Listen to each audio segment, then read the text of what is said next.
নমস্কার বন্ধুরা, আমি আবার চলে আসলাম তোমাদেরকে শেয়ার করতে আমার ট্যুর ব্লগ নিয়ে। তো দার্জিলিংয়ে গেছিলাম লাস্ট আমরা। তো এতদিন ধরে তোমাদের সঙ্গে সবটাই শেয়ার করেছি, এটাই আমার দার্জিলিং ট্যুরের লাস্ট ভিডিও। তো আমরা লাস্ট যেখানে গেছিলাম সেই জায়গাগুলো শেয়ার করছি। দেখো ঝর্ণার সামনে, এটা খুব সুন্দর একটা জায়গা।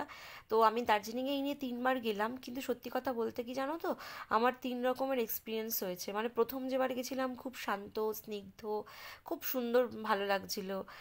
লোকজন খুব কম ছিল। এখন বোধহয় মানুষ ঘুরতে খুব ভালোবাসে, আর ফেসবুকের যুগে সোশ্যাল মিডিয়া যারা মানে এখন প্রচুর পরিমাণে অ্যাক্টিভ হয়ে গেছে মানুষ। এখন প্রত্যেকটা মানুষই ঘুরতে ভালোবাসে, আর কোথাও হয়তো ঘোরার কথা ভাবলেই দার্জিলিংয়ের কথাই মনে পড়ে। তো যাই হোক, যারা পাহাড় খুব ভালোবাসো আমার মতো, তারা অবশ্যই কমেন্ট করবে তোমরা পাহাড়ে কোথায় কোথায় ঘুরতে গেছো আর কেমন লেগেছে। তো পাহাড়ের একটা সুন্দর পরিবেশ, চারিদিকে সবুজ আমাকে বরাবর টেনেছে এবং টানে। আগামী দিনে ভালো থাকার একটা ভালো জায়গা।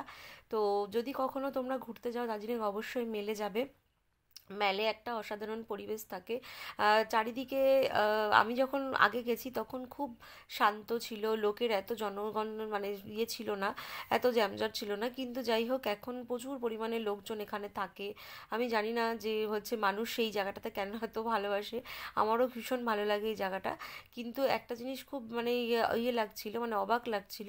আগে যখন গেছি তখন এত কিছু মানে কি বলবো, লোকজন বা এত রিকভারি ছিল না। দার্জিলিংয়ের নিজস্ব একটা পরিবেশ ছিল, সেই পরিবেশটাই বেশি উপভোগ করতে ভালো লেগেছিল। আর এখন আসলে সময়ের সঙ্গে সঙ্গে পরিবর্তন তো হবেই, কারণ মানুষ তো আপডেট হচ্ছে না, তো জায়গাগুলোও তো আপডেট করতে হবে। তো এখন যেটা হয়েছে সেটা অনেক কিছু নতুন নতুন জিনিস অ্যাড হয়েছে, অনেক রিকভারি করেছে, প্রচুর মানুষ এখানে আসছে এবং প্রচুর মানুষ এই জায়গাটাকে ভীষণ ভালোবাসে।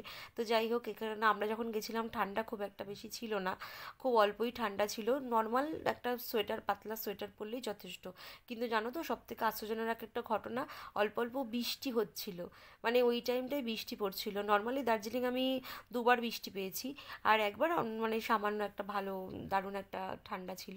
যাই হোক, তো এখানে আমরা ফটো সেশন করছিলাম। ফটো সেশন করার পর আমরা চলে গেলাম। এখানে একটা পরিষেবা দেওয়া হচ্ছে, যেটা হচ্ছে এই জায়গাগুলোতে বেশি ঘিঞ্জি না করে ওরা শপিংয়ের জন্য একটা আলাদা জায়গা করেছে, জায়গা সিট করে রেখেছে। ওখানে সমস্ত দোকানপাট এবং আলাদা করে নতুন নতুন জিনিসের কালেকশন ওখানে আছে। সেখানে চলে গেছিলাম কেনাকাটা করতে।